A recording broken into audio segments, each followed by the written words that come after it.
The rain hadn't stopped all day. It came in sheets, drumming against the roof of Sarah Thompson's small rented house at the edge of Monroe, a quiet suburban town where nothing much ever happened. She was used to the stillness. She'd moved. Here for it. But lately, the silence had begun to feel heavier. The knock came just after 7 p.m. 3 slow, deliberate taps. Sarah frowned.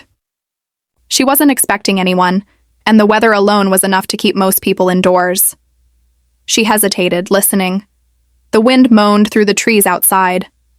The knock came again, not louder, but more patient. She pulled the door open, the cool, damp air sweeping in. On the porch stood a small cardboard box, no bigger than a shoebox, soaked from the rain. There was no one in sight. Her first thought was that it was a delivery, but there was no address label. Only her name scrawled in uneven handwriting across the top. Sarah Thompson. She brought it inside, dripping water onto the hardwood floor, and placed it on the kitchen counter. The box was heavier than it looked. She tore the tape and folded back the flaps. Inside was a doll. At first glance, it was just old, the kind of antique you'd find in a thrift store. Its face was porcelain, pale and cracked at the edges. The eyes were painted glass, wide and bright, though one seemed slightly off-center. Its hair, a mess of dark synthetic strands, hung in tangled curls. It wore a faded blue dress with lace trim and small leather shoes. A small yellowed note was pinned to its sleeve. For you. Take care of her. Sarah stared at it for a moment, unsure whether to laugh or feel uneasy. She didn't collect dolls. She didn't even like them. And who would leave something like this at her door? By the time she'd put the box aside, the wind had picked up, rattling the windows. She told herself she'd deal with it in the morning. Maybe throw the doll out with the trash. But that night, something woke her. It was faint, like the sound of tiny feet brushing against the wooden floor. Sarah sat up, heart thudding, listening. The noise stopped. She told herself it was the house settling, or maybe a branch scraping the siding. She lay back down. The clock read 2:47 a.m. She closed her eyes, and then a soft knock came from somewhere inside the house. The knock was so light, Sarah thought at first she'd imagined it. She sat frozen in bed, listening. The house was quiet, except for the occasional creak of the floorboards in the wind. But she knew the sound hadn't come from outside. It had been inside. Slowly, she slid out from under the blanket. Her bare feet met the cool wooden floor. The air felt heavier than it had a moment ago, as though the storm outside had crept indoors. She stepped into the hallway.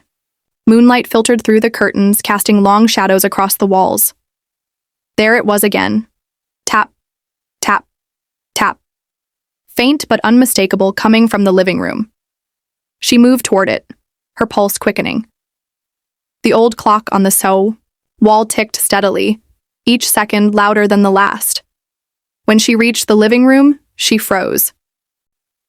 The doll was sitting upright on the armchair by the window, its porcelain face turned toward her. It hadn't been there before. Her heart lurched. She took a step back, her mind scrambling for an explanation. She'd been alone all night. The doors were locked. And yet, the doll was here. She told herself she must have moved it earlier and forgotten, but the thought didn't settle. Something about the way it sat, too still, too deliberate, made her skin prickle. Okay, she muttered under her breath, forcing herself forward. She grabbed the doll, its stiff body cold in her hands, and set it back in the box. This time, she carried it into the laundry room, shoved it deep inside a cabinet, and closed the door. It was almost 3:15 a.m. when she finally climbed back into bed. The rain still battered the roof and the wind hissed through the trees. Her eyelids grew heavy. That's when she heard it. A voice. Faint, high-pitched, like a child whispering right beside her ear. Sarah. Her eyes shot open. The room was empty. The whisper came again. Let me out. Sarah's breath caught in her throat. She sat rigid in bed, every muscle tense. The whisper had been so close it felt as though someone was leaning over her pillow.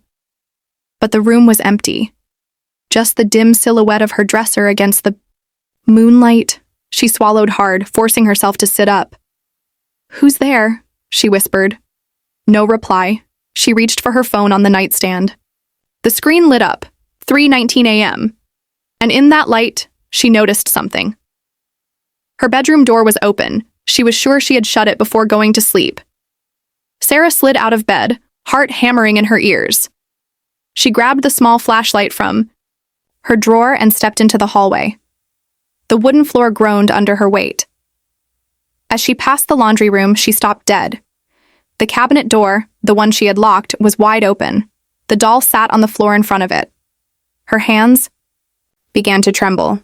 She forced herself to take a step closer. The porcelain head tilted slightly to the side, its glassy eyes reflecting the faint beam of her flashlight. She bent down slowly, reaching for it, and the doll's head snapped forward with a loud crack. Sarah stumbled back, the flashlight slipping from her grip and rolling across the floor. The beam landed on the wall, where tiny wet footprints trailed away from the cabinet, heading toward the living room. Her breath came fast now. This isn't happening. This isn't real. But the sound of small footsteps echoed ahead. Of her. Light. Deliberate. Like a barefoot child walking on wood. The living room was darker than before. The storm outside had calmed, but the air inside felt suffocating. She spotted the doll near the center of the room, sitting on the floor, facing the front door. And then it spoke. "You shouldn't have locked me away." Sarah froze. The voice was like the whisper she'd heard, but louder now, filled with a strange, giddy malice. She backed toward the kitchen, eyes locked on the doll. Her hand fumbled blindly for the drawer where she kept the lighter and candles. She didn't know why. Maybe instinct told her light would help. But before she could strike the flame, the doll stood.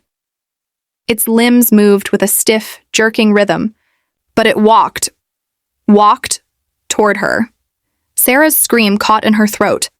She grabbed the nearest thing, a heavy glass vase, and hurled it. The vase shattered against the wall, but the doll kept coming. In a blind rush, she grabbed it by the neck and ran to the fireplace. She didn't think, didn't hesitate. She threw it into the flames. The porcelain face blackened, cracked, and split with a sharp pop. The doll let out a shrill, inhuman wail that echoed through the house, making the windows tremble. Sarah stumbled back, shielding her face from the heat.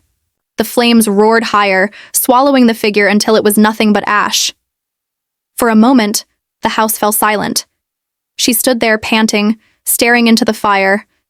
And then, somewhere behind her, a child's voice whispered softly, almost sweetly, "That wasn't my only body."